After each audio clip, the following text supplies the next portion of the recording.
Hello and welcome. Thank Hello. you for joining us once again for this, the 54th episode of Drunk Doctor Who podcast. Wait, is it 54th? I think it is. Did I change that? 54th serial? Yeah, this is the 54th. No, 55th. Oh yeah, I didn't change it. I was like, wait a second. Podcast. I want to change that. Hey, Just, would 55th. would you just look at the box art on this thing? It's like, wait a second.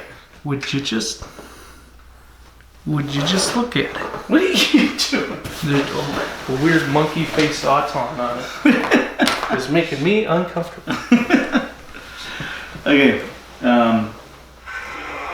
Okay.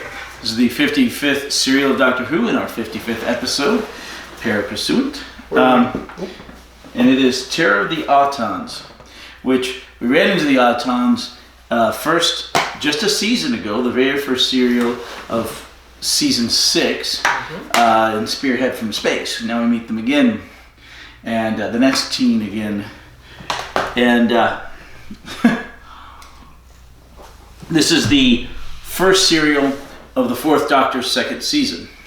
And when I was writing it up there, I was writing Terror of, and I was looking at my notes, and it was Terror of the Zygons. I was like, wait a second, that says 1975. That's because the first serial of the Fourth Doctor's second season is Terror of the Zygons. It was like, whoops. But it's funny because it was exactly 5 years later, pretty much, the very beginning of the season 5 seasons later. So How do you spell the Nestines? Nestine. E-S. So anyway, Nestines. cool. All right. As you can see, we have the Doctor. We have Joe Grant, a new companion. Do I look different from the side? I don't know. I have one heck of a beer belly going on. You're in I Springs feel or something? bloated. It's all the carbonation, my man. Oh, what are we drinking today, Hatter? Oh. We didn't introduce ourselves. Oh, I'm Hatter. This is Holden. I'm Chris Hemsworth. This is, yeah, right. This is the 55th episode. If you haven't seen this by now, you came in at an interesting time. I am drinking Magma Flame cinnamon whiskey because life is too short for bad tasting alcohol. I'm drinking America's first seductive handcrafted spirit. Oil fire, rye whiskey, and liqueur. Magma Flame. Bigger bottle. Better. Mine's a handle, yours is a fifth. Alright. All I need. Anyway. It's the same one from last week. Yeah. Want a shot?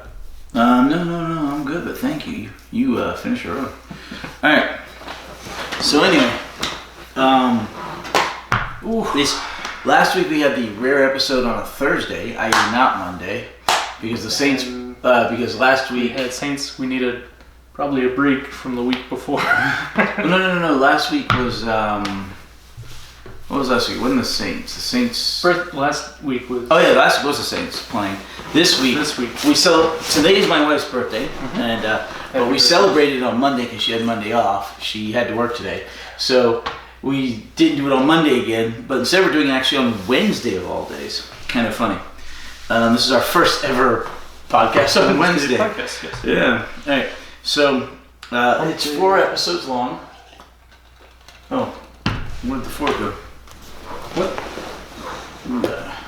Alright. The serial is 4 episodes. 4 episodes.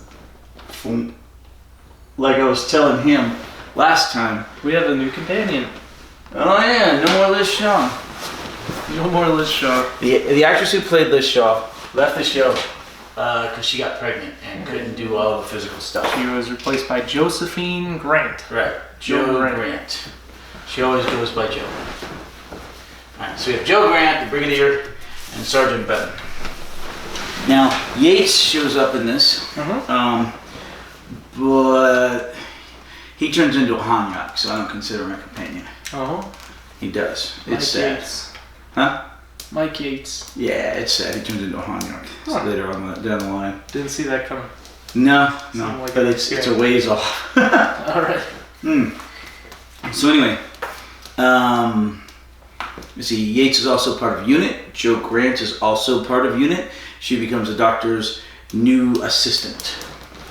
and the Doctor's still the scientific advisor. He's still trying to get his TARDIS fixed. It's still not fixed. All right. Which is actually a decent plot point to this. Yeah. Was the whole TARDI. What's the plural of the TARDIS? TARDISes. TARDISes. Like crises. Crises. So should it be TARDIs? TARDIs. That didn't sound right. TARDISes. All right. TARDI. And we meet our brand new villain, the Master. He is. Who I think is the second regeneration of the monk.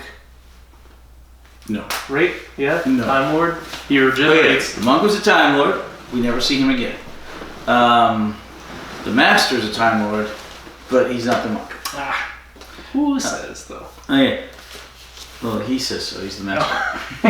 Alright, so the Master here is played by Roger Delgado, and a lot of people consider him to be the best one. I also like, I can't think of his name, Sim, I think, who does Harold Saxon Master. He's different versions of the Joker. This one's more conniving, that one's more batshit insane. Okay, seriously. This guy was very Bond villain-esque. Oh, Delgado? Dialogue. Yeah, the Master. Yeah. Let me tell you my master plan, kind of. We're at the height of Bond at this point. This is 1971, January 2nd, 1971 to January 23rd, 1971.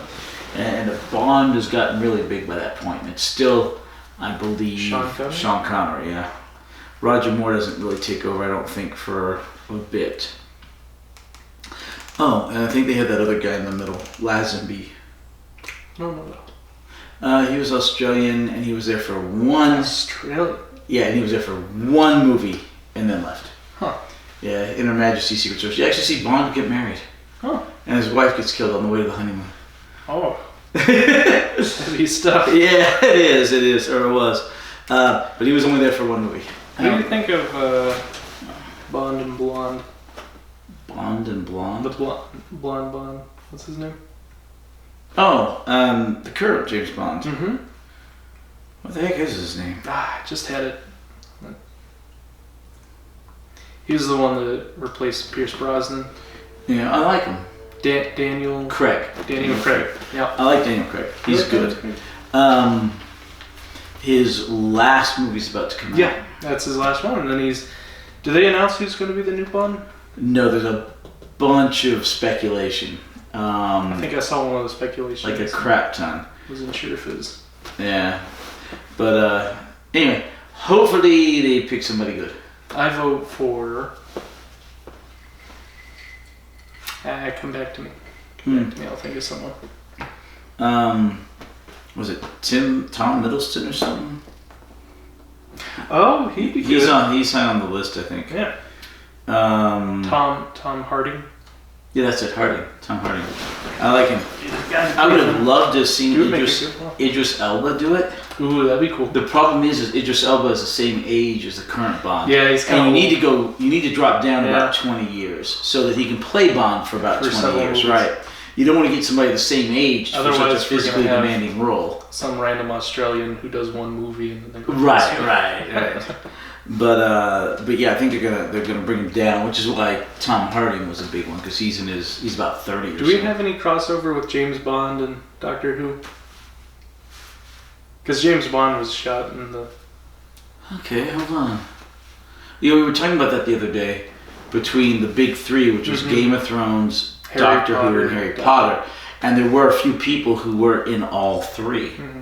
Just a scant few. Like 2 or so. Right, and you get a lot of them that are in 2. Mm-hmm. Like, of course, the 10th Doctor, David Tennant, was in a couple of the Harry Potter movies.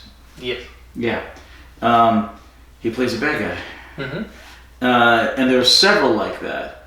But for all 3, there was only 1 or 2. Let's see, yeah, Tennant. I'm trying to think of... The janitor in Harry Potter? Yeah, who plays he's in Doctor Who and he's in Game of Thrones. Yeah, he's the big one. There was like some minor character, but he's the one that was the major character. There's also the botanist. Yeah,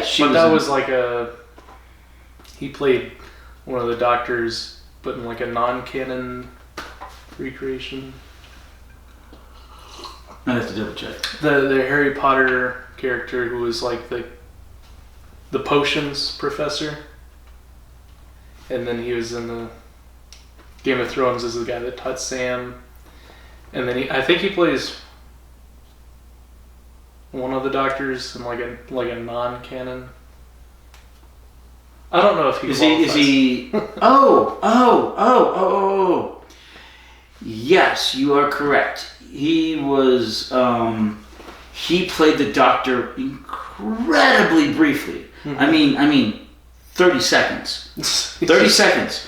In the Children in Need, that was it. The special. The Curse of Fatal Death, Mm-hmm. Children in Need special. Yeah. You are absolutely correct. He did that. So he just barely. Just barely. Yeah. But yeah, there are a few actors that cross over on them. Mm-hmm. But James Bond, hold on. Now, I don't know all the actors or actresses that have been in James Bond. You know who would make a good Bond? Rowan Atkinson. Rowan Atkinson, his James Bond was Johnny English. Correct. Have you ever saw Johnny English. Love Johnny English. Love those movies. That was a good one.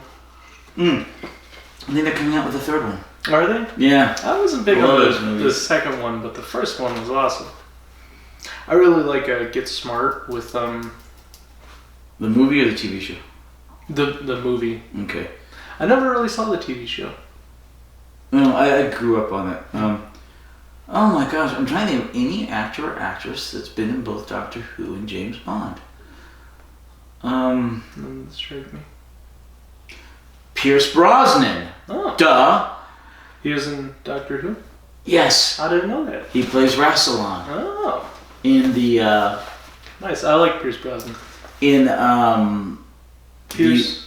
in the End of Time, parts 1 and 2. Pierce Brosnan is my James Bond. That's the one I grew up with. You're gonna get to see him in Doctor Who. With the absurd, over-the-top gadget cars. Mm-hmm. Ashton Martin with the miniguns that come out of the headlights. Let's see. You're gonna get to see him in Doctor Who. Well, good. Yeah. Good. I like him. Yeah, he's nut bar.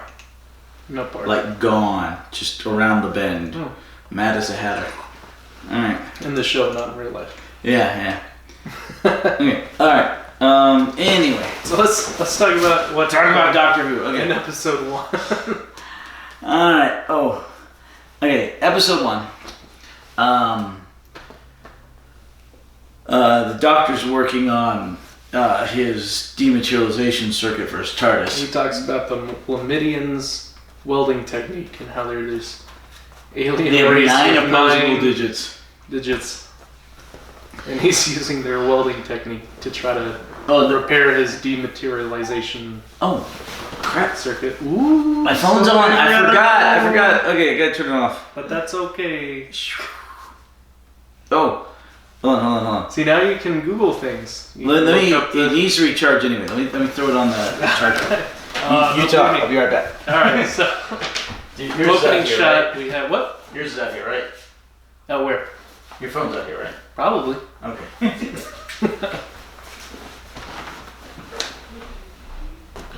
So, the opening shot of the serial, episode 1, we have the Doctor, and he is very, tunnel vision focused on working on his whole dematerialization circuit, which looks like a Chubby Jacks piece, What was that game where you roll the balls and the caltrops jacks? Yeah.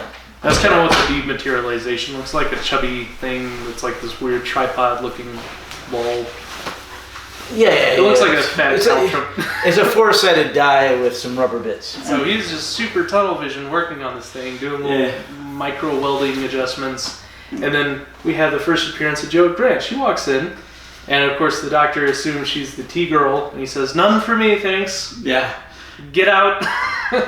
And then he makes a bunch of smoke with his welding, and she grabs a fire extinguisher and puts out the fire, which is not much. And he's like, "You've ruined 3 months of work. Who are you?" And she's like, "Oh, I'm your new assistant." He's like, "No." Yeah, balderdash. Where's Elizabeth Shaw? She's pregnant.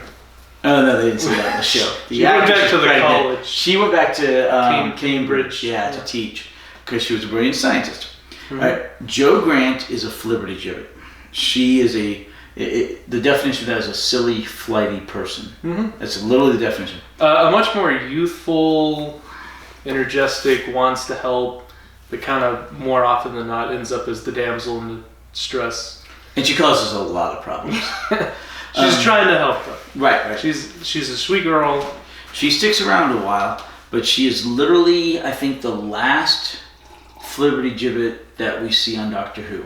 From now on, this is the classic woman in distress kind of thing. From now on, they're all much like Elizabeth Shaw. They're intelligent, they're capable, they're motivated, and in some cases, they've got that "I am woman, hear me roar" thing. Sarah Connor. Yeah. It's Ace is very physical, Sarah Connor-ish. Ace, yeah. And Laura Kingdom. Sarah Kingdom, yeah, she died. She was cool though. Yeah, she was. She was very cool. But at this point, it was still just fine to occasionally have a woman who was not capable. In the modern day, only the men can be not capable. The women have to show up immediately. Amazing. Prime example. Yeah. I'll show you down the line. There's a series of companions where the woman comes in completely great, and there's another companion who's a male who cowers in the corner and has to take years to develop. And they do that several times, and it's just like really. Daleks are scary. Yeah, no. Part of it is the whole thing where women don't need an arc and they don't need to grow. They just show up and they're amazing. Kind of the Mary Sue. Yeah. But the men can be completely horrible. Although, to be fair, most of them do eventually grow into a story arc and have a character arc and become good. It's still kind of silly. And in some ways, some of the women do grow, although several of them, especially Clara, are just Mary Sue's from the get-go. They're just the best thing ever. Horrible, worshipped by the showrunner, and he can't get over himself or her. I'm a big fan of the came from nothing type of character growth, character arc. Like, think of Luke Skywalker, Jedi, awesome. But you look at where he started on Tatooine with his, uncle and aunt, and he's just this whiny kid that goes, "Oh, I want to pick up power converters." That's not what you think of when you think of Luke Skywalker, right, but that's where he started. He actually gets trained. And then he grew into this awesome Jedi character and noble. And so I like, RPG games like where you don't start out as a hero right away. You have to earn it. You have to develop. So it's nice to see character development. Yeah, they don't do that anymore for women hardly. It's all only allowed for men. It's just sad. Then again, I'd love to be proven wrong. If you got any good movies for me, modern movies with women, starting, actually having a character arc and not starting out awesome in any sort of, especially hero type scenario, throw it down in the comments. Speaking of that, we're going to try Spotify. Yes. Yeah. Coming to Spotify podcast near you. We're on YouTube and BitChute, and we're going to try Spotify. And I've been adding our intro to the old episodes, rendering all the videos. It's taking a while. And we're updating our titles. Yeah, it's taking like a day or so for each one. Sorry. And we're updating the titles so that the title is, it's not going to be just Drunk Doctor Who episode 55. It'll be Drunk Doctor Who episode 55 - Terror of the Autons. And that's going to be retconned into all the previous episodes. Right. On YouTube, we're going to retcon all the previous episodes' names. So that when you go in, and if you have a favorite serial, or if you said, well, I remember it in when they were watching this, I want to find it again, you can go directly to that serial because it'll be the actual serial name with the episode. And you can make yourself a little playlist of all the Daleks podcast episodes, or if you want to see all the... Oh, that's interesting. Yeah. That'll be fun. Or maybe the first of every Doctor. What we used to do that we really need to bring back is at the end of every Doctor, we used to rate Did we not do that for 2? We haven't. No, we did it for 1. We used to do that every season, not just every Doctor. Well, no. Well, we kind of at the end of the first Doctor, we did all of them. Yeah, boom, boom, boom, back to back to back. We need to do that for the second Doctor. We got some catching up to do. Yeah, and you may see us doing some of this catching up. But I thought about that the other day, and we need to do that. Yeah. Because I couldn't. That was fun. I was going to go back and watch, but I couldn't remember if we did it or not because I was too drunk for some of those episodes. We did. The War Games was 10 friggin' episodes. I remember doing Hartnell stuff. Yeah. Okay, so we'll do Troughton's, and then we'll play catch up into Pertwee here. Although Pertwee has 5 seasons, so if it takes us a little bit to catch up on that, it's fine because we're not going to get to his end for a bit. All right. So next week you can go through and pick out all your favorite, favorites. And, next week we'll be doing another one, but back on Monday. Okay. Yes. Back on Monday. All right. So anyway, this Flippity Gibbet, Joe Grant, shows up, becomes the Doctor's assistant. The Doctor doesn't want her. He tells the Brigadier he doesn't want her. The Brigadier says, well, you better tell her yourself. And the Doctor doesn't have the heart to do it. So, big softy. Yeah. In the meantime, the Master shows up at a circus. And you hear the TARDIS whoosh, whoosh, whoosh. Sawing on keyboard string, piano strings, yeah. So the Master shows up, and you're like, wait, that's not the TARDIS. And you literally said, did he get his chameleon circuit fixed? It shows up as not the police box, but a horse. What do they call it? A horse box. Horse box, which is like a kind of RV looking. Well, it's a horse trailer. Yeah. It's basically a horse trailer. A horse trailer. You recognize the TARDIS sound, and then you recognize it materializing, but it's not the police box. It's the horse box. I'm like, did he fix the chameleon circuit? That's so. This is only the 3rd TARDIS we've ever seen. The second one being the monks, which was the altar thing. It was the altar, and then later on it was the pillar during the Daleks' master plan when he shows up again. Chameleon circuit. It's exciting to see a TARDIS work as intended and actually blend in. Because the calling card of the TARDIS is it doesn't blend in anywhere. You're like, what's a police box doing here? Well, unless it's like in Unfulfilled Child when it was, a police box actually still made sense. Oh, or when Dodo ran into the police box, remember? For some reason it wasn't unlocked. Yeah, because what's his face had just left. Steven. Yeah, he had just left. Yep. And she just ran in. I guess the Doctor was too distraught because for a moment he had nobody and everybody had left. Yeah. And then Dodo shows up and he goes back to wishing he had no one and he was Ugh, Dodo. Okay. Anyway, so the Master shows up in his TARDIS at a circus, ends up taking the circus main guy, the circus manager. What was his name? I don't know. Brown Rose? No. This is much earlier. No, I don't know. Alright. the character wasn't important enough. I don't know if it ever gave his name. Well, he gives his stage name, and then the Doctor tells him his real name. Because he was using his stage name. Mike something. Yeah. So the circus guy says, oh yes, I'm all this Rosini or something. Yeah. Rosini.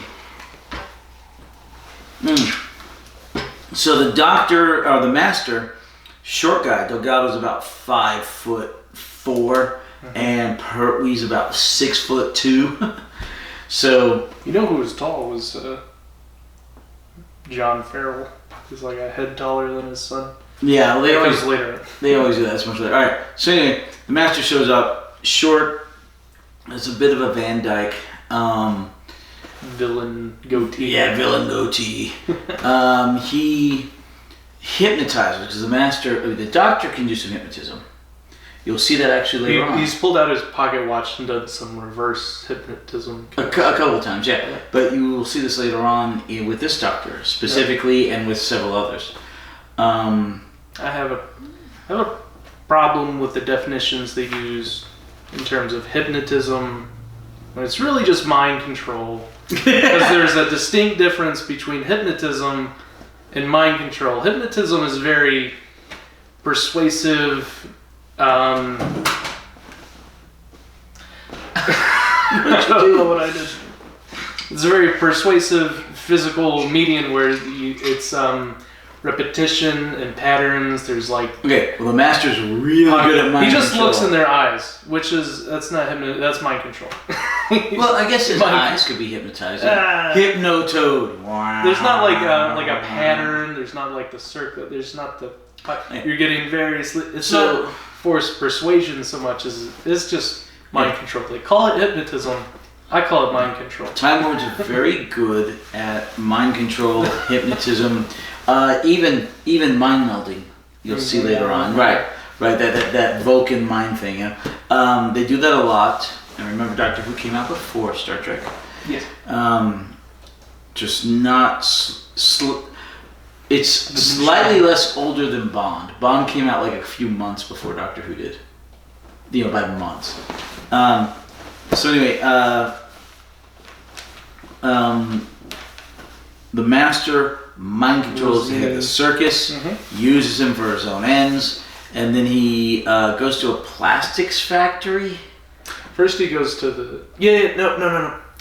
So, at the circus, they had a translucent polyhedron on display. No. He uses the strongman, and they go and they break into the museum to steal that. Where it's the plastic spherical... Nesting egg. The alien intelligence. Nestines. It was on display for some reason. They go right, and if you're binge watching our episodes, you'll see this really recently. Yeah, the first serial of this. Pertwee. Yeah, Spearhead in Space. So they steal that. Yep, and then the doctor finds out.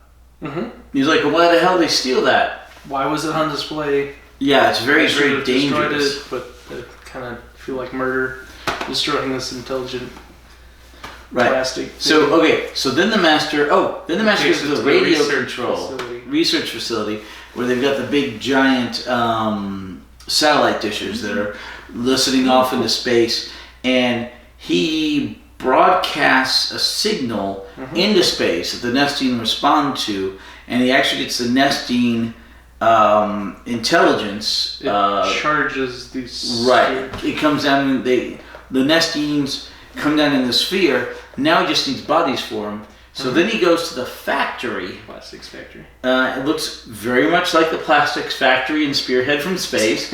Probably is. The same way the Inferno looked. Whole setup looks so much like the one in the serial before it. Ambassadors of Death. Yeah, they reuse the same location basically. Yeah. Refinery. Right, which are probably all abandoned. I mean, you know, or in disuse. So they go to that factory, and the master convinces Mr. Farrell, right, to change everything up to make the plastics that the master needs, and using mind control. Using mind control. Yeah. Are we in episode 2? Yeah. No.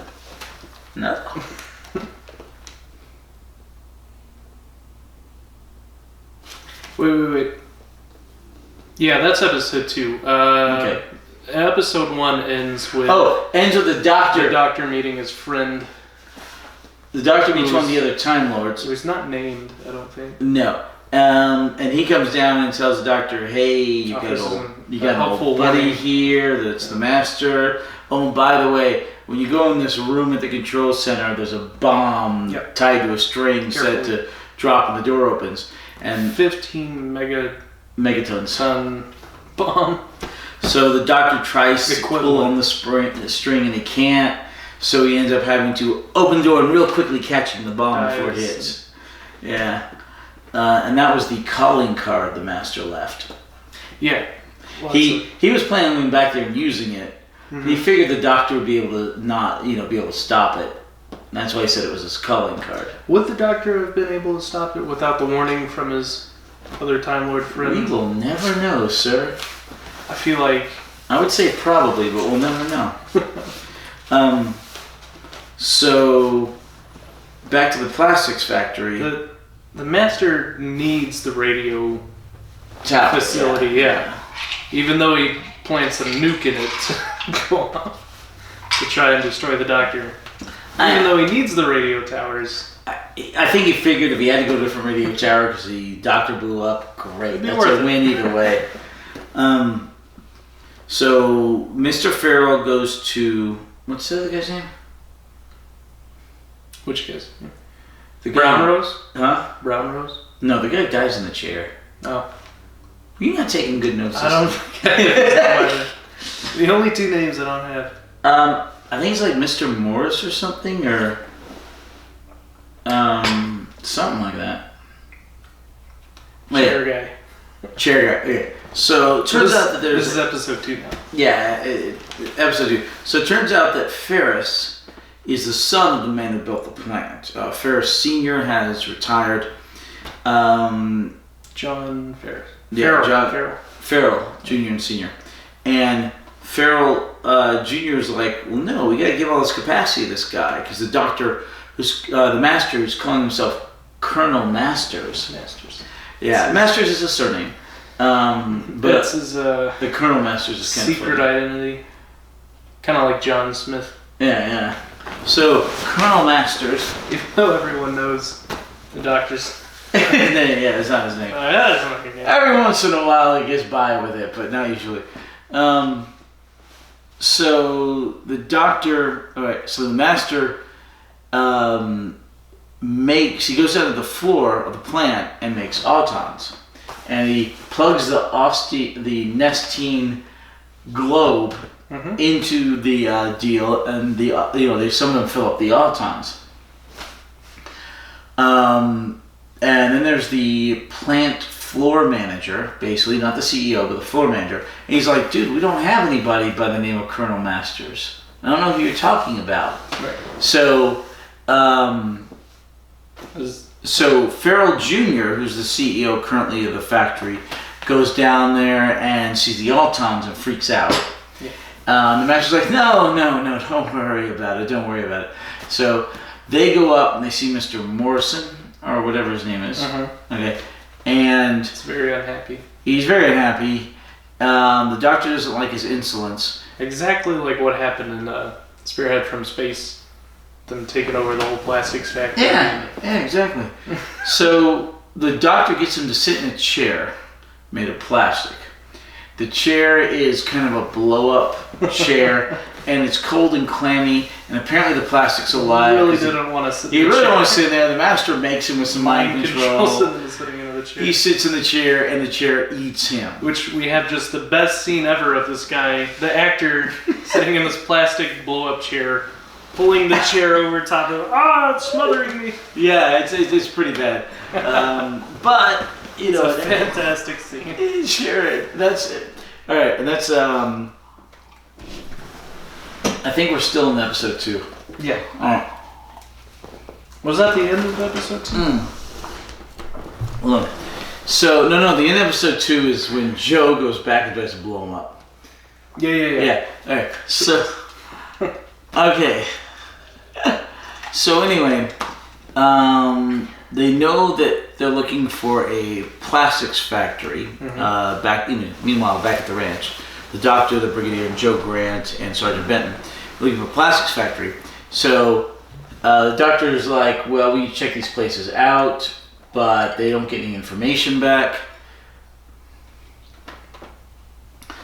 And Joe decides she's going to go out and she's going to look at these things herself. Investigate. She's supposed to be making a list of something.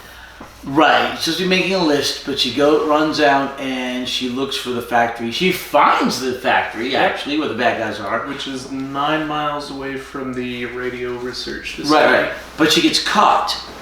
When she gets caught, now the Master mind controls her a bit, and then basically hypnotizes her into doing a future thing. Yes. So, and then he sets up where he leaves The There are a whole lot of terms thrown around for interchangeably for mind control, hypnotism, dysphoria, right, and disassociation, and hypnotic persuasion, and 4 episodes is too short to be drunk. Okay, so too sober. All right, so the master mind controls her and gives her instructions. Hypnotizer gives her instructions. So then he plants. While also repressing her memories of ever seeing him. You never saw me. Just saw Farrell. You just saw Farrell. Just Farrell. Okay. So then he sends her. Oh, you're right. This is a good idea. Then he sends her back to the doctor. Mm-hmm. And they find a car with the unit box that had rope tied around it and a lock and stuff. And they take it back to the doctor's laboratory, and Joe starts to open it because apparently she's got like a giant keychain. Well, she's a lockpick. She's a safe cracker. She has a master's in escapology or something. Something to do with demolitions and demolitions, explosives. Science. Even though she's a flibbertigibbet, but apparently she's a bit of a jack of all trades. Yeah, master of none. Yeah, but a jack of all trades. So anyway, not great at sneaking around. No, not good at sneaking around. So the doctor comes down the spiral staircase. Joe's trying to get into it. He's like, "No, that's a bomb." Sergeant Benton runs at Joe. She hits him in the solar plexus and knocks him down. I guess knocked the wind out of him. I don't see how a girl her size, she might weigh 90 pounds. That's the cool thing about like pressure points and. I guess so, but I figured a military man would have a good, solid stomach. I don't know. I guess he wasn't expecting the. Probably. Okay. So she is in the solar plexus. He goes down. She and then Yates comes at her and pulls her off of it, and the doctor runs down, throws it out the window. Batman throws the bomb into the harbor. The harbor. Luckily, there's not a family of ducks. Those little Batman shows. You remember the James Woods Batman? Was it James Wood? James Wood? No. Who played? Is the same guy that played the original Batman? Yeah. Adam West. Why did I say James Woods? I have no idea. He would be a funny Batman. No, Adam West was awesome. Adam West. Oh, no, I cannot. He's running around with a giant bomb at the fuse. Yeah. He's trying to throw it somewhere. He's going to throw it in the river, but there's a family of ducks. Oh, no. He's still my favorite Batman. Adam West. Adam West. Adam West. Okay. He's also, isn't Adam West in Star Trek? He plays, In which Star Trek? I don't know. I don't know. He was in Lady Emmanuel, or Young Lady Emmanuel 2, but that was erotica. But he was not in any of the erotic scenes, thank God. He's just kind of there to be there. Oh. Anyway. So Doctor throws the box. No, Young Lady Chatterley, not Emmanuel. Young Lady Chatterley 2. I mix those two up sometimes. Alright. So if you're on YouTube, check out Young Lady Chatterley 2 if you're at least 18. Once you finish the podcast. Once you finish the podcast. Is that going to be on YouTube? Yeah. If it's not safe for work? Yeah. You might have to go to Pornhub. There's some stuff on the lower end that doesn't get a lot of views that manages to escape a lot of notice. Like us! at 6 views an episode. 22 subscribers. Bare feet. Twitch doesn't like me because of bare feet. At some point we can live stream from YouTube. That's the thing now. We could. Okay. I mean, we could be doing it now. The only problem is I'm afraid if it's plugged into the computer... Next year.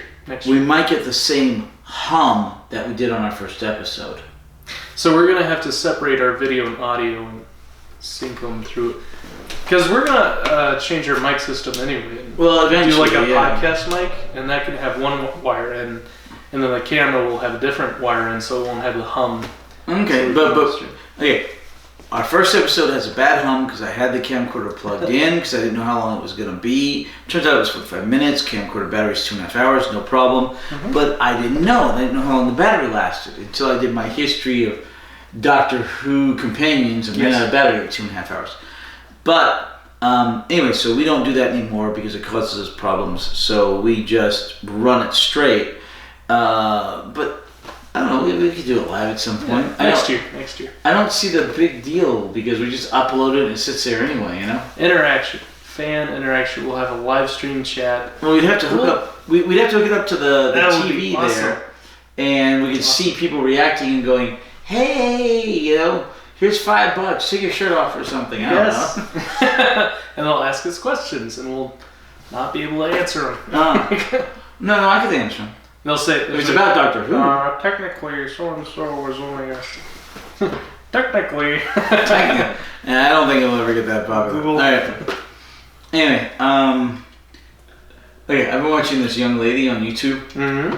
She does Millennial Movie Mondays. Millennial Movie Mondays. Yeah, and she watches a movie because I can't do this anymore. You could, but I've seen most of the movies. You know, most of the classics. Oh, it's kind of like our movie list.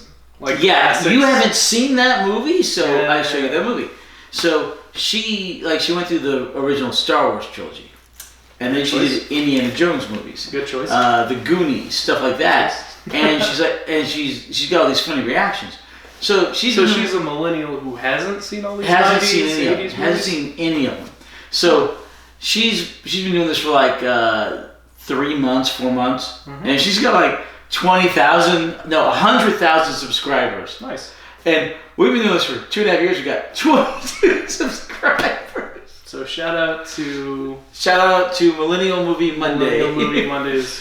We're also sponsored by Labellas. We're not sponsored by anybody. I just had Labellas for dinner. That means they sponsor the podcast. No, I wish. We sponsored their. We sponsored them. All right. But anyway, we don't do this for viewers. We don't do this for profit. We do this to have fun and get drunk and have it memorialized on the internet forever. You don't have to. Okay, I'll go. We do it, so you don't have to. Mostly we do it because we want to. So we want. It's a fun hobby. Anyway, so episode 3. Remember at the end of 2. Joe Grant tries to blow him with the bomb. Yes. The doctor says she's in a trauma. Episode 3. Episode 3. She's in a trauma. He gets her out of it. Schizoid. Yeah. That's a really old 70s phrase. What? Schizoid. Schizoid, yeah. Yeah, we don't. It's schizophrenic now.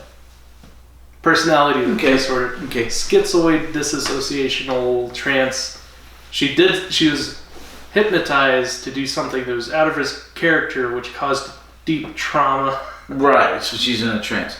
So he gets her out of it, and then the doctor and the brigadier are like, "Hey, we found where we found the car. There was a circus. So where's the circus now? It's over here. Let's go to the circus." And she's like, "Can I come?" The doctor's like, "No, you need to stay here and rest." And the brigadier says, "We're gonna go check this out." She goes, "Can I come?" Like, "No, you need to stay here and rest." She's like, "I'm fine." So of course, she stows away in Bessie. Yeah, she stows away in the backseat of Bessie. She goes to the circus with the doctor. Which, good thing she did. To be fair, she saves the doctor. Saves the doctor. So she shouldn't have been doing it. She at least saves him from some broken arms or something. Yeah, she shouldn't have been doing it, but it's a good thing she did. So good intention. Good for her. Not always competent, but well-meaning. I don't know. She got out of the ropes to help him escape because of her escapology. Sometimes competent. Yeah. But so did the doctor. Yeah. So I like Jo. She has my seal of approval. She's spunky. Spunky. That's the word. Spunky. Hot-headed, spunky, well-meaning. Yeah. So energetic. She's not wise at all. She's the Robin to Doctor Who's Batman. Oh God, that's depressing. I don't know. She blurts out major information to the bad guys at several points. Yes. Yeah. she ruins a lot of his bluffing attempts. So at least twice in 4 episodes. So anyway, at the circus, the doctor figures out that's a TARDIS, and So the doctor's keen eye recognizes a lot of things for the previous episode 2, he recognizes the box as a bomb. And it's like, how did you know the box was a bomb? Well, because of her. It's like, because she was hypnotized. How did you know she was hypnotized? So she looked hypnotized. Yeah. And then he sees this horse box, which is a TARDIS with a functioning chameleon circuit, but something about it, he just knows it's a TARDIS. And so he goes and he listens to it. Yes. Then he gets captured by the head of the circus manager, Rossini, who, as a strong man, tie him up. Yeah. Which silent we black figured guy. out is kind of a reoccurring trope in Doctor Who with all. Well, it's a reoccurring trope in British culture. A strong, silent guy who never says anything, and he was in. What was he? He was in the Massacre of St. Bartholomew's Eve. Mm-hmm. Well, he was in. Well, not. We don't know if it's the same guy, but it's the same sort of stereotype. Yeah. Right. He looks very similar. Right, might be the same guy. He's silent. He doesn't say anything. He was in the Tomb of the Cybermen. And then he showed up again in what else? He fights the Revenge of the Daleks. The one where we pick up Victoria. Wasn't he in the one with the monk? No, it wasn't the monk. No, he fights Ian at some point. And then he almost gets thrown off the edge, but Ian saves him, so then he turns into a good guy, and then he saves No. Ian That's from the trap. that's the one I'm talking about. That's Jamie. It's not Ian. It's Jamie. It's Jamie. Yeah. The Is that Massacre at... No. That's the one with the Daleks with Victoria. Oh. Where we first pick up Victoria. All right, hold on. The first one with Victoria. I know which one that one. Let's see whose notes are better. Yours. Definitely Evil of the yours. Daleks. The Evil of the Daleks. Okay. So yeah, because the same character type is there in Massacre of St. Bartholomew's Eve, Evil of the Daleks, Tomb of the Cybermen, and now in here. Strong, silent black man. Large, muscular, like not quite Schwarzenegger-esque, but close. Mm. Okay, so the Doctor gets captured. Jo Grant wisely calls the Brigadier before she goes ahead and tries to save the Doctor. She does? Yeah, remember she's in that red phone booth, Right. and she calls the Brigadier. The Brigadier's like, "Don't do anything," Yeah. but she goes and she does it anyway. Yeah, so she then goes, rescues the Doctor by breaking a vase over the head of that guy, and then they get out. In the meantime, one of the guys who was missing, one of the scientists from the research center, Phillips, for whom the Doctor had gone searching, he shows up with a grenade. Yes. And the Doctor's like hypnotized. Yeah, the Doctor's like, don't do this. We're not your enemy. This is murder. And then he's fighting the mind control that the Master placed on him, and he runs out and tries to throw the grenade, but he's too late and he dies. Yes. All right, and we're up to like 4 or 5 deaths so far. By this point, 4. By this point, maybe 4. So maybe 5. Right. I think it's 5. By the end of the episode, we might have broken another record. We have 7 for sure's and like 4 maybes. Yeah, so maybe like 4 episodes. Anywhere from 7 to 11 deaths. Children's show. There's a lot of we don't know. Maybe they died. Yeah. So, so then all the circus people come out after they hear the explosion, and they start assailing the Doctor and Jo. I mean, like literally lynch mob kind of thing. Joe's being, the Doctor just gets whacked with a shillelagh, just boom, practically knocked out. Jo is literally being tossed and turned and nearly torn apart. And then this is a terrifying scene of a bunch of circus freaks and clowns like climbing over each other and assailing them. Yeah. We got Charlie Brown dirt cloud of fists and feet sticking up. Alright, clown faces. So then some police show up and they rescue the Doctor and Jo, And then they take off. Right behind them, the brigadier shows up and says, "Oh, well, they may have been arrested. We need to go after them." Turns out that it's not police, it's Autons. And the doctor's like, well, Joe's like, "Where are they taking us?" Because the doctor managed in the meantime to get the dematerialization circuit out of the Master's TARDIS. It's when Phillips had the grenade, he also had a key to the Master's TARDIS. Yeah. Because he's mind controlled, he's doing the Master's bidding, he sees the Doctor, he has the grenade, he's about to suicide bomb the Doctor. The Doctor gets through to his actual conscience and he says, "You can't do this," so he runs with the grenade, he tries to throw it, but it blows him up. He has a bloodied fist. He's holding the TARDIS key. It's the TARDIS key. So before the mob shows up, the Doctor takes out the TARDIS Mark II dematerialization. You don't know it's Mark II yet, but it takes out the dematerialization. Alright, so the... I think he does know it's a Mark II.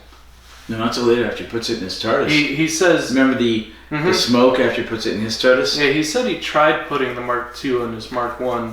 Oh, well, he realizes it after it fails. Okay. Right. So he pulls the face off of the Auton police officer, and that's the end of episode 3. Terrifying image. Yes, it was. Alright, so in episode... Oh, God. No. Somewhere in 3, the Master encountered Farrell Sr. Yep. Okay. That's going on. Yeah, okay. This is before this last part. Beginning of episode 3. So he encountered Farrell Sr. And he tries to mind control Farrell Sr. And the Doctor had stated earlier that there were some wills that were so strong they couldn't be hypnotized or mind controlled. Apparently Farrell Sr. is one of them. He breaks off the Master's control, and the Master's about to strike him when he's stopped by Farrell Jr. So the Master devises another plan and puts a really, really, really ugly doll in his back seat. So then Farrell takes off. The Master turned up the heat. Farrell is sweating. The doll comes to life. Apparently heat activates it. And the doll, when Farrell turns off the heat, the doll becomes dormant again. Farrell gets it home. His wife puts it on the radiator for some reason. The radiator heat causes the doll to come to life. The doll comes to life, kills Farrell Sr. And then the Doctor and Joe show up, and the doll had been trying to climb out of the window, trying to get past the curtains. So anyway, in episode 4, the Doctor and Joe show up at the widow's house. They ask her what happened to him. She explains it, and he's like, "Well, really? This doll? It was here, and then he was dead, and then it was over there? Can we have it, please?" So they take the doll back to the lab.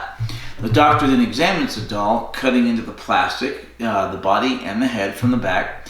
Turns out it's completely plastic, and the brigadier's like, "Why would you make such a thing solid plastic? Why wouldn't you make it hollow?" And the Doctor's like, "Well, remember the Nestine can make anything plastic come alive. Hence the Autons." And the brigadier's like, "Okay."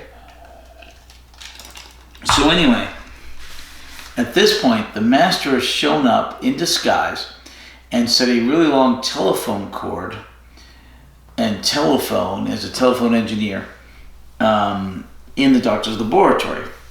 So Yates, when the Doctor goes off to the circus, when Yates goes off to get some cocoa, but he left the Bunsen burner on to make the cocoa, we're still in episode 3. The doll comes to life and attacks Joe Grant.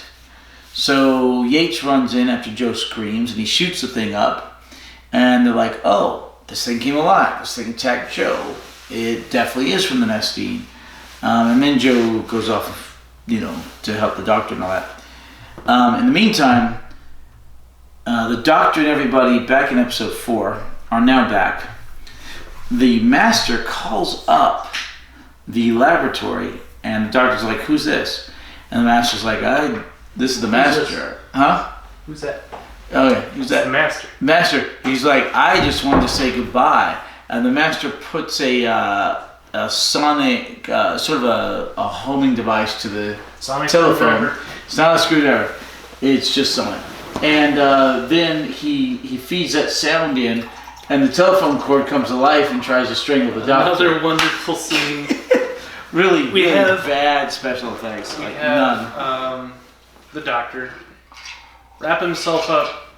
The kind of and, wraps around him. Well, he wraps himself up in a telephone wire, and he holds the tension on like a fingertip.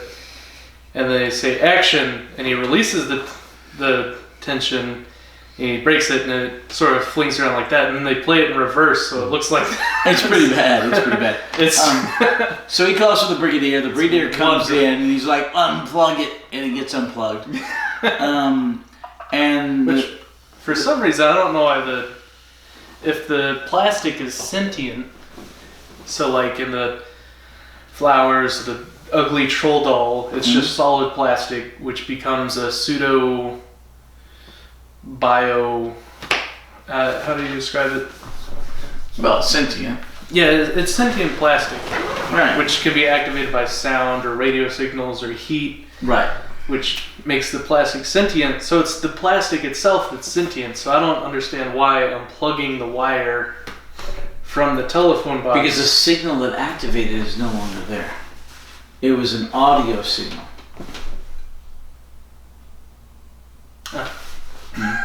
Because the whole Right. time he is The audio signal was Doing attack, and when the signal's gone, it stops attacking. so kind of like when John Farrell turned on the AC, the troll doll went back to sleep. Became dormant again. Yeah. So, and I explained that part while you were gone. Alright. So, back in episode 4, apparently the plastics company has been distributing a bunch of plastic daffodils throughout the country. And they end up distributing 450,000 of them. Just I have one van. One van, one 16-seater van filled with Autons in the creepiest six heads. Those were the heads on the video you were showing. Weird monkey looking. Not exactly monkey, but just creepy heads. It reminds me of like a symbol monkey. You know those toys? Kind of just like dead-eyed looking. Yeah. Like that. Anyway, so they somehow in one van managed to distribute 450,000 of these things across the country. Okay, whatever. But what's his face? Rex Jr. Farrell Jr. is driving the van. The Autons say, well, we're going to leave the master if he didn't show up on time because they're not exactly under his control like he thinks they are. The nesting consciousness. And essentially, the master then shows up at the doctor's laboratory and he's like, hey, he's got a gun, I'm going to kill you. It looks like a sonic screwdriver. No, it's the same gun the first season. Yeah. It's one of these. And he's like, I'm gonna kill you. He shot Googe Goose with it, yeah. and it shrunk him.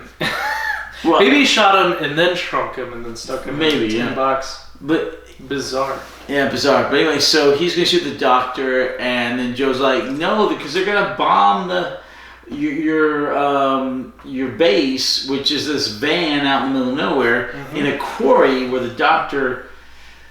Oh yeah. After the doctor pulled off the Auton's face, there was a fight in the quarry. This is very disjointed. Alright, there's a fight in the quarry. There's a whole lot.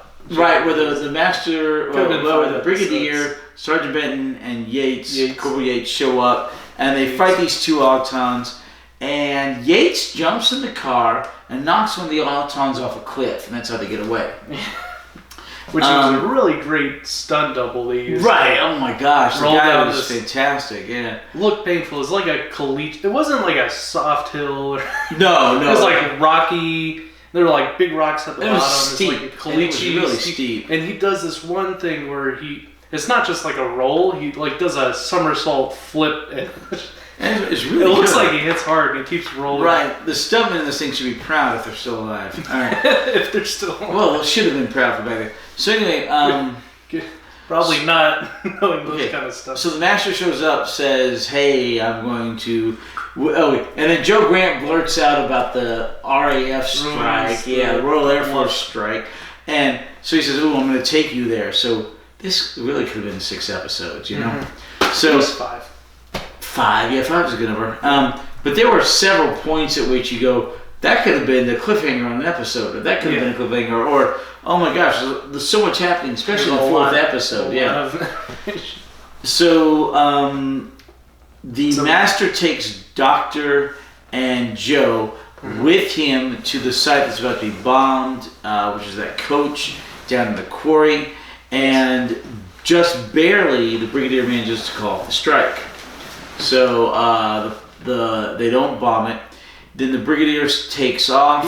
Eagle. Right. In the meantime, the doctor manages to use his foot to hit the brake to send Morse code signals to the brigadier. And the Morse code was daffodils, danger. Right. The daffodils are dangerous. Get rid of all of them. Radio research facility. Right, guard the radio research facility because he's figured out everything the master's going to do. Because the master's only like 3 miles from the radio research facility. He's going to run over there and use the exact same tower he used to bring down the Nestine to send out. Which almost blew up. Right, which almost blew up. To send out the signal for the daffodils to attack. And while 450,000 people in the United Kingdom die. Did you explain how the daffodils work with the plastic film? No. Okay. So that happened in the lab. Yeah, that happened with Joe. Alright, so the daffodils emit a plastic film that latch onto your nose and face and suffocate you. Mm-hmm. Joe happened to... And then they conveniently dissolve afterwards with carbon dioxide. So which means, why would they dissolve while you were exhaling, but, no questions. Delayed reaction. Yeah, so we'll go with that, delayed reaction. So the doctor figures out how it works. Jill almost suffocates, but the doctor saves her because he's got a plastic destroyer. He's got a spray. It's like a... So here's what I'm assuming. It's a plastic dissolver. I mean, he would have that if he's working to on this argue the devil's advocate kind of... So Joe's messing with the flower, which the doctor tells her not to because it's dangerous, while the radio signals are going off on her walkie-talkie she's using to talk to Yates. Right. That triggers the flower. Yeah. The flower has a facial recognition, which looks for nose and mouth. Right. It shoots the plastic film over her nose and mouth to asphyxiates her, which the doctor gives the time frame of 2 minutes to unconscious, 10 minutes till death. Most people can hold their breath for more than 2 minutes. So, maybe it's 3. 3 minutes to unconscious. No, he says 2 minutes and 10 minutes, but yeah. I mean, for the average most people person, can hold. Well, if you're panicking, with you're a probably high heart less. rate, yeah. Yeah, you're panicking. That may be right. Still, yeah. So anyway, Joe has this plastic film over her nose and mouth. She can't breathe. The doctor's trying to pry it off. It looks like he sprays it with a frost thing, which makes it brittle to where he can peel it off. Right. Because like when plastic gets cold, it kind of constricts. So maybe it breaks the. I'm assuming it's some sort of, since he's been working with the plastic daffodil, and he was working with the plastic doll. I'm assuming he's got some sort of plastic dissolver, and that's what that was. Plastic dissolver, which might be like a frost. Compressed CO2 air compound thing. Could be. It makes it cold because it kind of looks frosty and brittle. Because then later he's inspecting it and he blows on it to warm it up. He goes, and then that's what causes the carbon dioxide to make it dissolve. So normally it doesn't dissolve until like 10 minutes, delayed reaction after the person's died. But because he sprayed it with the compound, cooled it down, warmed it up, it kind of sped up the whole chemical reaction and dissolved. I can roll with that. Okay, so that's my explanation. Okay, so really, it's just a big plot hole, but oh my gosh, this is so disjointed. All right, so back to the 4th episode. Apparently, part of Joe's training was in escapology. She gets her hands out of the ropes she's tied with because the Autons and the Master have tied her, and the doctor. Then she helps the doctor. I used to punch my leg a lot when you were drunk.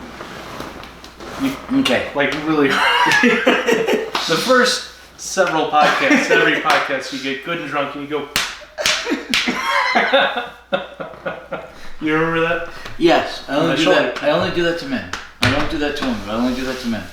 It's a. Does that mean you get less drunk now, or have you just stopped punching people? Okay, when I get really drunk, I punch my friends. Back when I was a kid, punching people in the arm or in the leg was a sign of pecking order. Pecking order. Pecking order. Alpha male. Well, yeah, and it was a sign of pecking order, and it was a sign of acceptance and welcoming. So you would hit somebody in the arm or the leg, not in the face or anything, but you would hit somebody to show them that you were a friend. Very much. It's very much a guy thing. Like when, especially like in the 70s. movie, Freedom. What's it? It's got Braveheart. Braveheart. Yeah. When he and his friend are fighting and they're punching each other out of friendship. It was like Fight Club. How do you know what kind of man you've been? You've never been in a fight. I don't think I've ever. But notice it's always in the arm of the arm, the arm of the leg. It's never anywhere vital. But it's a thing of it can either be this is funny, this is friendly, here, or stop that you twerp, Which was oftentimes it'd be preceded by a stupid comment I've made. Exactly. Stop that. I do it to Shannon all the time. I just noticed you don't do it as much. Oh, okay. Which maybe you've been drinking less. Or more, whatever. Or more. Yeah. Or more. But no, it's just a funny thing. Let's see. Anyway, so the Doctor and Joe Grant managed to roll out of the van as they take a curve because they managed. Joe Grant managed to free their bonds. Good for her. She was really good at that. And they nimble roll in the grass. They get picked up by the Brigadier and them. And then comes a very strange firefight between the Autons, who are wearing these giant weird heads, like this size heads. And they've got just like the previous Autons, their hands open up and there's a like a cannon type of cannon exploder really kind of thing, strong blast. And between them and a bunch of the units, and the unit guys get blown to bits. They can't really defeat the Autons with that capability because the Autons can't be stopped by bullets. There's one great scene where a unit soldier throws a grenade and it tosses a Auton like a rag doll. He probably just got up and kept shooting, but it looked maybe not. Grenades are better than bullets against them. And they had unit soldiers with like a bipod, a machine gun, like a and they just. This is where the death count kind of gets blurred. The death count really rises. There's a lot of explosions and people being tossed around, but some get back up. You don't know who's dead, who's not dead. Some of them get shot directly in the chest. We know they're dead. Or the guy who got thrown off the 8th floor by the master. So this all is taking place at the base of one of the towers of the research center with the giant satellite dishes. And what are we up to now in deaths after this firefight? That's where we hit like the 7 and 4 maybes. Okay, so 7 to 11 deaths. Okay, so we're running around 11 deaths. Anyway, so the master's running back up to the control center because he's moving two of the giant satellite dishes together to call the Nestine in. And the giant anus creature. From Spearhead in Space. And to send out the signal to activate all the daffodils. The problem is the daffodils have already been removed because they've sent that out on all the airwaves, radio and TV, and even truck with the speakers, the Brigadier said. Send a truck with speakers to all the houses, Which you'd think would trigger the daffodils. No, that's a speaker, it's not not an airwave. Oh, okay. Alright, so... But radios and... the shortwave. So, which is the walkie-talkie. So... But it's the walkie-talkie that triggered the first daffodil. That we know of, that's a shortwave. So they're using long waves too. No, that's shortwave. But the speaker is an amplification, it's not a shortwave. It's regular speaking. But yeah. the radio. The radio is fine as long as it's on AM or FM. Okay. There's shortwave radio as well, which is a lower band. Okay. So what do you call it? Truck drivers' radios. Ham radios. Ham radios. Right. And you know what that stands for? Ham sandwich. No. It's part of a pig. No. No. CB. CB radio. The CB radio. You know what CB stands for? Commercial Citizens Band. Citizens Band. It's an area of the band of airwaves reserved for citizens. But you still need a license for it. Not for CBs. You don't? No. For ham radio, you get a ham license. But for CBs, you don't. I guess CBs I don't know the are difference. local. Ham radios, you can get signals from all over the world. Oh. Depending on how things bounce off of stuff. Like land and clouds and stuff. Have you seen Frequency with I think so. the firefighter and I think so. it's a good movie. Time travel. Maybe. All right. Okay. I think you mentioned these. Yeah, I think I mentioned it. All right. So the master's running up to bring in the signal. Yes. The doctor's running up to try to stop him. Master throws a guy off like the 8th floor of this thing. He's dead. He gets up to the top of it, and he locks the door and he hones in the signals and gets 2 of the dishes together, so they're bringing in the radio nesting. And the doctor gets up there and goes, "Hey, the door's locked." The brigadier shoots the door, shoots the bolt so the door opens. Yay, guns are good for something. The doctor goes in and he's fighting with the master. And the master's like, "You can't stop me, they're coming." And the doctor's like, "Hey, you realize that they're going to destroy the planet, right?" And the master's like, "Well, I'll leave." He says, "No, you can't leave. I took the thing out of your TARDIS." And he's like, "Well, they'll spare me because I helped him." He said, "You think they're going to distinguish you from everyone else?"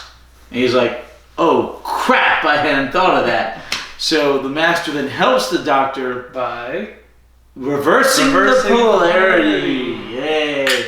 Whenever you watch Doctor Who and you hear or see that, drink, because it's a common trope in Doctor Who. and stock footage. Yeah. So they reverse the polarity. The recorders. And And what quarters only second Doctor. too violent for Australia. Oh yeah, that's funny. I love that part. So they reverse the polarity. The nesting, which are this entity caught up between the 2 radio signals, ends up being shot back out. So they're not invading. And then all the Autons who are down on the ground collapse. That's the Phantom Menace. Phantom Menace fall over, yeah. CBS robots. Yeah. So all that's left is the master trying to get away. Oh, and they think the master's surrendering to them, but then tries to fire on them, and Yates kills him. But it turns out it wasn't the master, it was Farrell Jr. Yeah. With the Poor mask. guy, yeah, they pull the mask He off. was mind controlled and then he got shot. He gets mind controlled, screwed over, he's fighting it mind controlled, and then he gets shot and killed. It's like, And then he can't catch a break. yeah, can't get it right. The entire story, this guy is screwed. Okay, And his business partner dies, his father dies, he dies. This poor woman is left with a factory with no one running it, no husband, no son. I mean, so the master gets away. He does. Well, but he's stuck on Earth because the doctor has this Mark II TARDIS thing. Yes. Yeah. Oh my gosh. Okay, so that The was Master has his Mark 1. Yeah. So that was 4 episodes. Could have easily been 5, possibly 6. 5.5. But it was really condensed into 4. Great, that's fine. Better than some of the earlier, slower ones. But it's really good. It moves at a good pace. Action. And yeah, good clip. And we get introduced to Joe and the Master. What questions do you have? Earlier you're talking about just this path of destruction that the Master wreaked on the lives of these poor innocent people. Mm-hmm. Like Farrell. and how he gets mind controlled and has the Master's mask on. He pulls the gun on the Brigadier and he ends up getting shot by Yates. Well, I think this is kind of like the people who had the masks on but were tied down in The Dark Knight. Mm-hmm. Remember? Yeah. It's kind of like that scenario. I think for him to move his hand, the gun was tied to it. I thought it was just mind control. It may have been, but I think it may have been something like that. You know, it happens too quickly. Because he has his really hands tell. up and he pulls the gun out real quick. It may have been, but he was mind controlled. The guy couldn't, like I said, couldn't get a break. So he's innocent, but he dies. And then meanwhile we have the Doctor sitting high and mighty on his high horse going, I told you to be careful, you just shot an innocent person. And again, we have the Doctor being very anti-military, military intelligence. Well, that's an oxymoron. And, oh, why are you bombing the Autons? And, oh, you fool. That's a military mind. And yeah. I think military intelligence is oxymoronic, you know? But what was his plan? What would he have done differently? Would you not have returned fire on the guy that just pulled a gun on you, whether or not he was mind controlled? You have these Autons threatening to destroy humanity, at least wipe out 450,000 people, but Europeans. They're trying to kill the Earth. Yeah. So they're ordering an airstrike. He's like, "No, that's a terrible idea." And it's like, "What would you rather have us do?" Wait. That's his big plan. Yeah. Well, we have an hour and a half to do something about it. And it's like, to be fair, do you not want the plastic people to get bombed? What's so wrong about that? Right. To be fair, the Doctor's never cared for the military mind. It's very frustrating. Well, yeah. Starting very much with the Third Doctor because he's working with the unit all the time. Because he never really offers a rational alternative to what they... He doesn't always have one. Sometimes, hope, and we wait, and meanwhile... And remember, there are several times when the military saves the day, like the Brigadier rescuing them in the quarry with force, with the Brigadier shooting the door open with force. At least they always have the greater good in mind. It's like, Farrell Jr. might die when we bomb the Autons, but there are 450,000 Europeans' lives at stake. And the Doctor, Correct. It's like one life, 500,000 lives. He's like, oh, just wait. We'll figure something out. He's like this paragon of the greatest good must happen, and we must have hope that it can be achieved, versus, the greater good of, the ends justify the means. We might lose 1 or 2 lives, but... We'll save a million. Save a million, yeah. I mean, if it was my life for 1 million people, I'd gladly die. Yeah, but, yeah, it's so weird. But there are several times where the Doctor throughout his history does not like the military. And that continues into the modern stuff. It really does. This is my least favorite Doctor so far. Purley? Yeah. Really? Yeah, I think Troughton's my favorite. Troughton's awesome. Pertwee's he's very angry. He's a gentleman's Doctor, but he flies off the handle a lot. He's very rude to his companions. He is rude. He's rude to Elizabeth. He's rude to the Brigadier. He's very mean to Joe. Yeah. So he's not as avuncular or fun-loving or Right. He's got an air of superiority. And arrogance. I'm the Lord, and you're not. All right.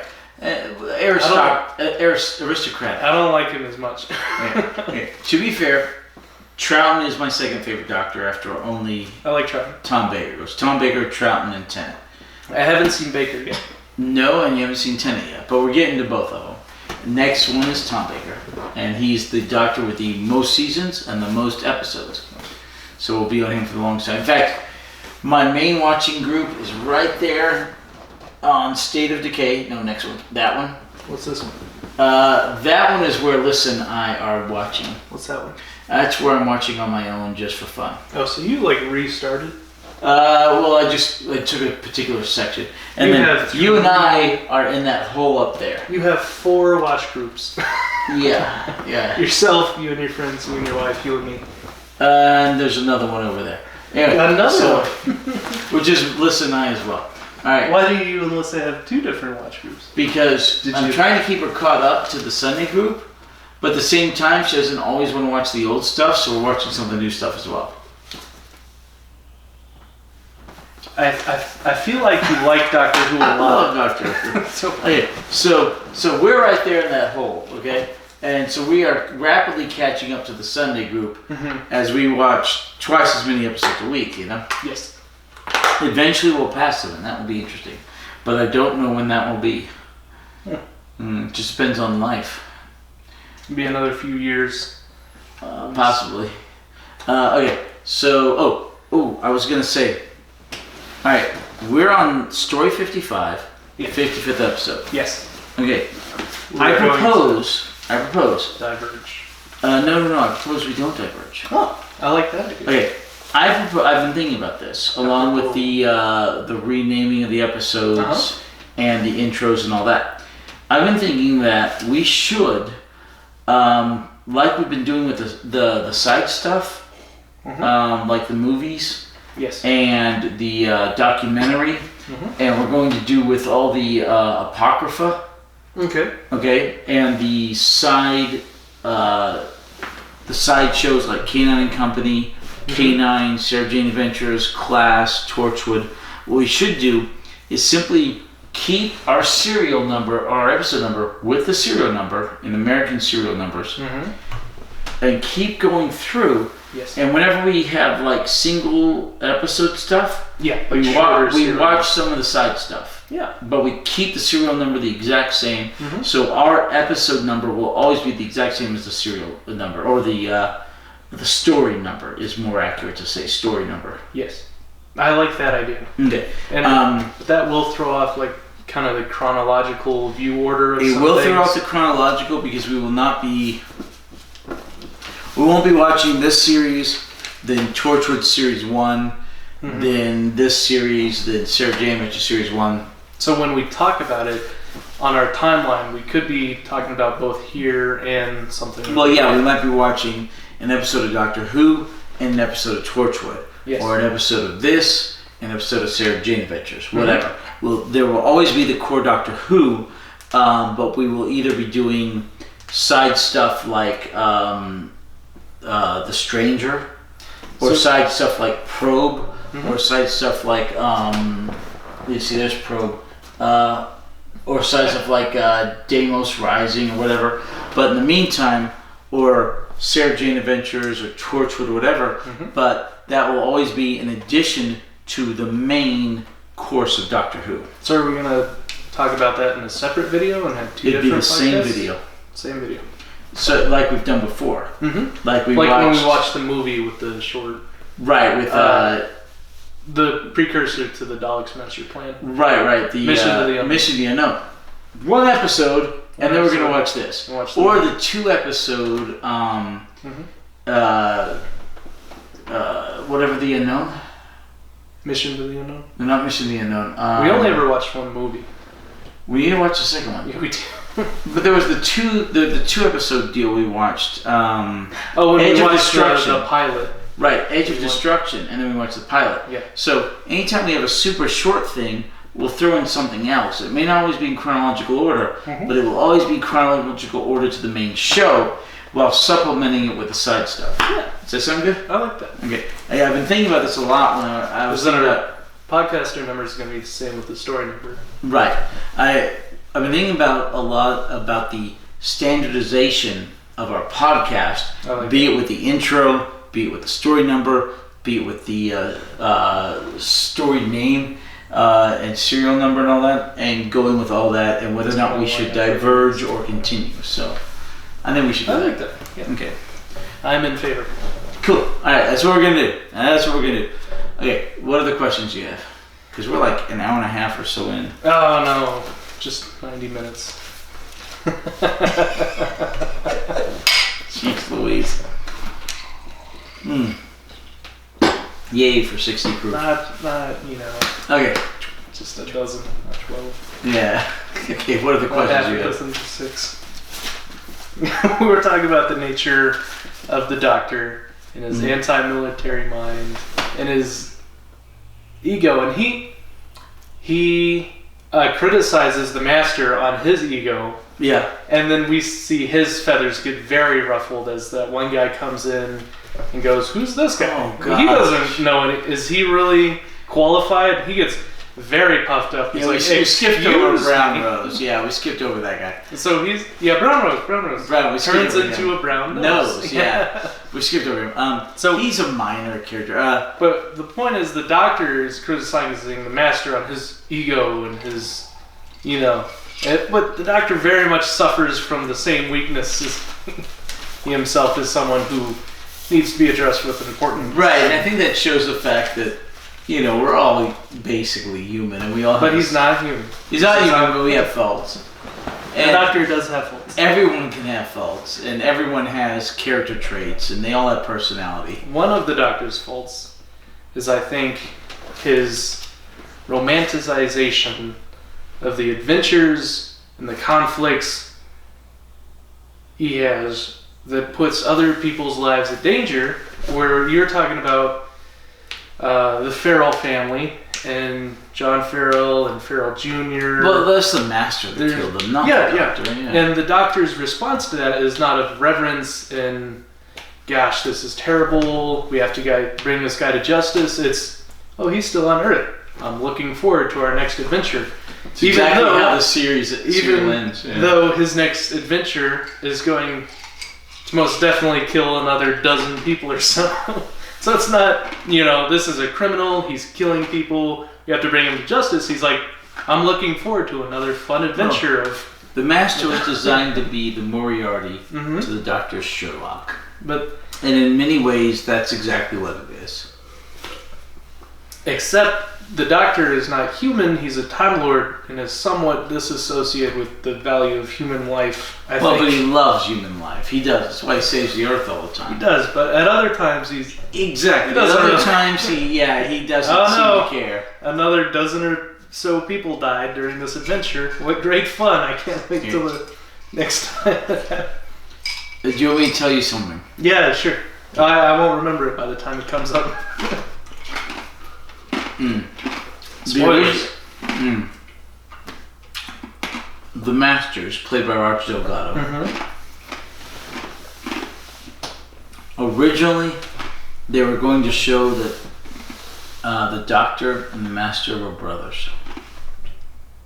Ooh.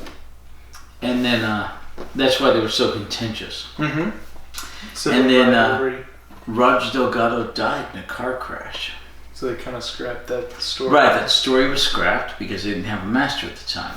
The Master comes back later in other forms, all the way up into the modern stuff. He's regenerated. He's regenerated all the way up into the modern stuff. But they never go back to that. But they never go back to that. Yeah, they never acknowledge or confirm that. So while that rivalry makes sense now that you believe they could be brothers, it's never confirmed. And in fact, there's a scene where the Master kisses the Doctor as Missy, the Master, regenerates into a female, and as Missy, as in mistress, as in female Master, kisses the Doctor. That would be really, really creepy if they were siblings. Luke and Leia kind of... Yeah, exactly. Like, Luke and do Leia they thing. know they're siblings? Well, they're not in the Doctor Who lore, they almost were. Because that episode did not happen because Roger Delgado died. It certainly won't happen. Probably. Like George Lucas, where he did that before he had written that Luke and Leia were siblings. Yeah. And then after the fact, he's like, well, we wrote that kissing scene in episode 2. Yeah, I'll go ahead and make them siblings anyway. No one... Empire Strikes Back, episode 5. The second movie, Yeah. Alright. But yeah, so eventually Delgado dies in a car crash, something stupid, and they take the Master out for a while. But until then, he is a constantly recurring villain. And he shows up later on as a different actor, several different actors, and then an actress. And then both at the same time. Siamese twins? No. But they have a male Master and the female Missy. So together. the same But then time traveling and wobbly, timey-wimey stuff. Hey, you'll learn where that comes from later. All right. I think I saw that in a trailer. Blink. If you're going with the new stuff, and you want to see somebody likes Doctor Who with the new stuff, you go with the episode Blink. That's the angel one? Yes, the Weeping Angels. If you want to see if somebody likes Doctor Who for the old stuff, you go with City of Death. We haven't watched that one yet. Not yet. It's Fourth Doctor. Yeah. It's a ways off. It's in his 5th season? Yeah, it's in his 5th season. So we're like 8 or 9 seasons out from it. So what's this? Oh, we're talking about the Doctor's disassociation with the value of human life. We already talked about that. I asked you earlier if you would consider the Doctor a superhero because it's kind of along those same lines of, where does a person with superhuman capabilities relate to us regular people? It's like, can someone be a champion of our well-being, or a person who really values human life if they don't relate to it? Kind of like a superhero, and it's like these people need to be brought to justice. Is the collateral damage that they're causing worth them saving the day? And like Green Goblin says, supervillains only rise up to meet superheroes. It's like, well, a superhero rises, and like a moth to the flame, it brings evil with it. So it's not only, good always rises up to meet evil, sometimes evil also rises to meet good. So the Doctor and the Master sort of had this ongoing rivalry. Mm-hmm. Well, the Master might not have ever shown up on Earth to rival the Doctor if the Doctor wasn't there in the first place. So those 12 people that died specifically in this serial never would have had to die if, say, the Doctor was somewhere else. So kind of like how the Doctor is a good person, well, the Master rose up to combat him and rival him, and it's putting human lives... First of all, the Doctor didn't put those lives in danger. The Master did. But he's second of all, the Doctor's not stuck on Earth of his own accord. He's stuck on Earth because the Time Lords put him there. So the Time Lords are to blame. And the Master tried to kill, 450,000 people minimum? Yes. The entire Earth maximum? How many died? 12? The Doctor saved the entire bloody planet, Good point. Okay, thank you. Alright, what's your next question? We covered a good amount of them while doing the recap. We talked about... let's talk about how the Master's kind of a terrorist, and he uses a lot of bombs, and he uses a lot of weapons.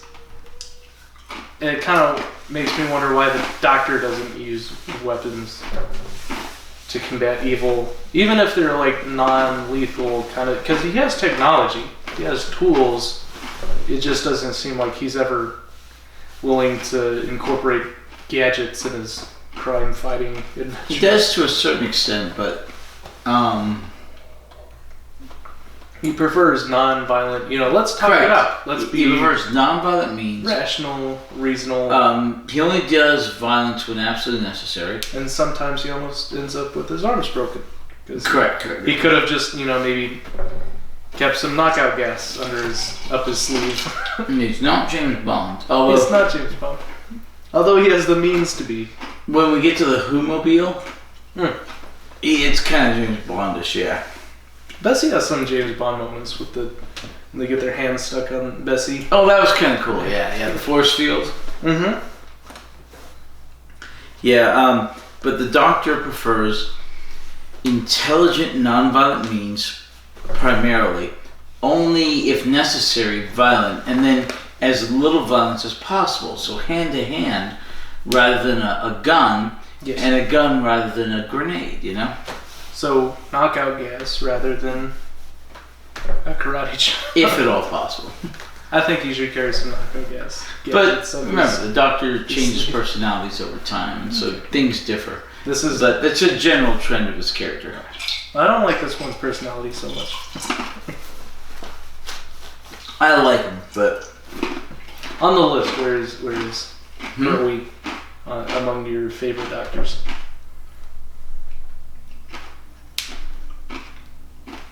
Fifth. Fifth. Right about fifth. It's about a little over halfway. Yeah. Least favorite? Whitaker. Second least favorite. Colin Baker. Let's go ahead and list out all. Really? Colin Baker. Which one is Colin Baker? Top left. You don't like him? He's problematic. Problematic. Yeah. After him,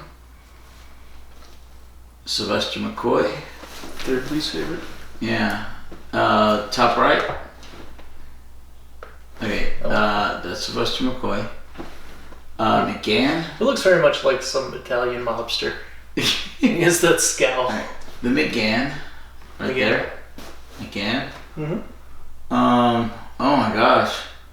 Beard will hate me for this, but Eccleston. Which one's Eccleston? Him. Right Does he? there. Okay. Yeah. Beard. That's Beard's favorite. Is Yeah. Eccleston? Yeah. But Beard hasn't seen them all. I've seen them all. More modern day Italian mafia. Well, he's the Old school Italian mafia.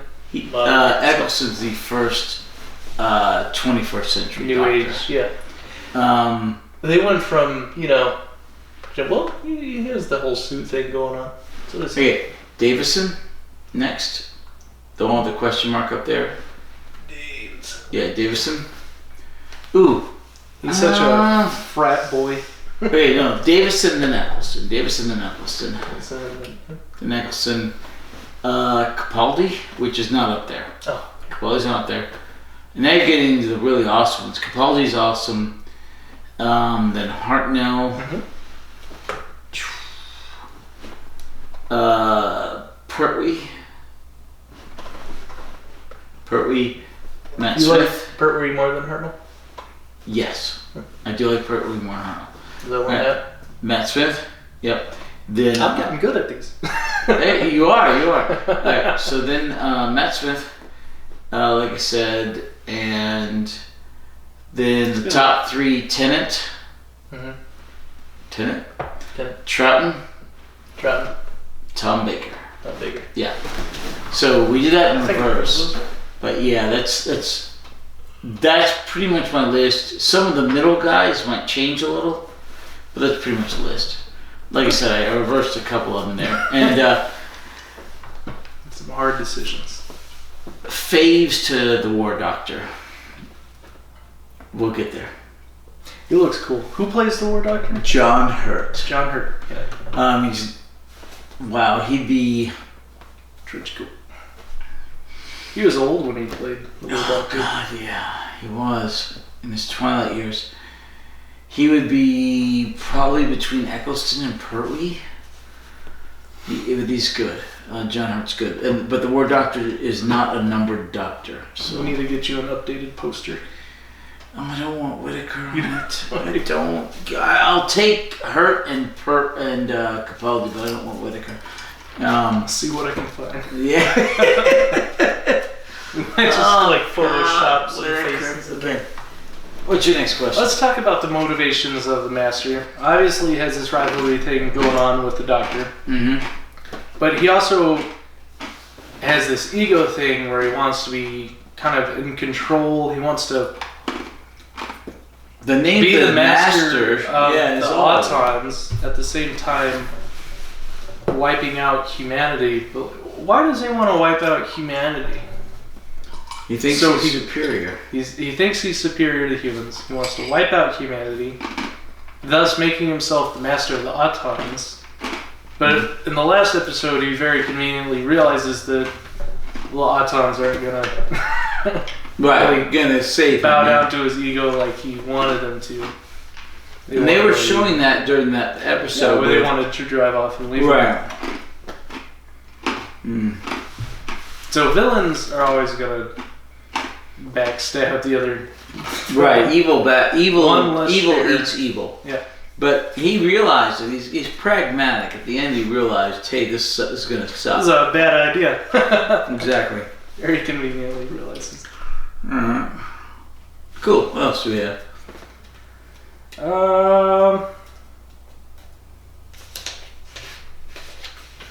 Why did it take so long for the British people to scramble jets in Britain, the United Kingdom? It took them an hour and a half to bomb one target. You have to get a pilot. You have to get the jet ready. Yeah. You have to get the pilot in the jet. You have to load the bombs, You have to load the bombs. You have to take off, Mhm. and then you have to reach the target. That can take a while. U.S. Air Force, 10 minutes. Okay. 10 minutes, they're bombing this house. I hope not. To be fair, If they wanted to. the United States is more on a military ready than the United Kingdom. Mhm. But the United Kingdom is much smaller. It is smaller, much smaller. Much smaller. Much You think smaller. they could get from air base to bombing target? Okay. At least, but Okay. an hour and a half is a long time. Okay, but Even true. in 1971. But 1971, not as capable. B, this is unit. They've got to go through the proper channels to get the Royal Air Force to bear.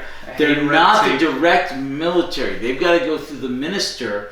Remember, we've seen the minister that they had to deal with, you know? Well, like, if the Marines call the Air Force and say there's a terrorist threat, then But they're outside of that. That would be like the FBI calling up them.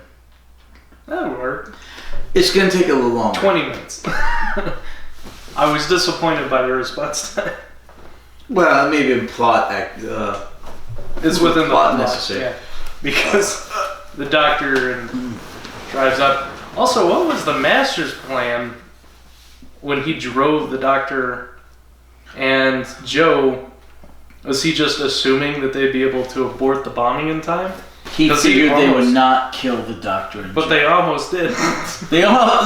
Right. The master was planning on something, and he was hoping. But I mean, he could regenerate. He knew that. He's a time lord, So he's really willing to just throw out a whole regeneration. if necessary. Yeah. To do what? To kill the doctor who also just regenerates? Like, what's Well, the point? it- What's the point of their rivalry and him killing the doctor when they both just regenerate? There are ways to kill a time lord where they don't regenerate. Like being bombed. No, but there are ways to kill a time lord. 15 megaton bomb. Okay. Grenade. You find out later on. All the ways he tried to kill him don't seem like the Okay. special way. You find out later on that a time lord doesn't regenerate if they're killed in certain ways. Decapitated. There may be Go only back to one. Highlander, yeah. And you find out that they don't regenerate if they don't want to regenerate. Oh, that's sad. You can choose to stay dead. I'm tired. This actually happens. In fact, the end of time with our James Bond, Pierce Brosnan. Pierce Brosnan, actually has that occur with the Master. The master. Yeah. So he chooses not to regenerate. I give up. Yeah. That's kind of like the Good Place where they walk through the door. Remember the Good Place? Yeah, no, I like the door, and they become a good deed. Maybe They become a good deed. Keep it I like sleazy. that. Yeah, turn into the fairy dust. the good deed. Yeah. Keep it sleazy. All right. Any other questions? I think we covered most others during the recap. Okay. Yep, that's all of them. All right. We will see you next week. Then Chris Hemsworth.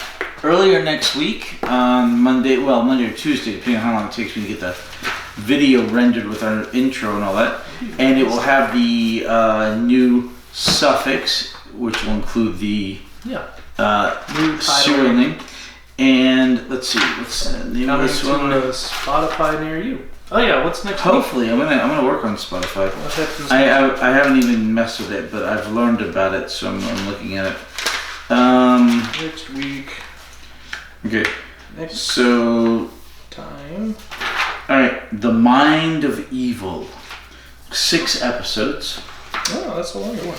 A longer one will be drunker. And that'll be serial and episode 56. Let's see, and then I'll work on Spotify, and we need to start renaming the episode on YouTube. You got it. All right. See you next week, guys. Have fun. Go with a theme song. Cool. We have a theme song. What's our outro theme song? Sing our outro theme song. Da da da da da da. We have a theme song.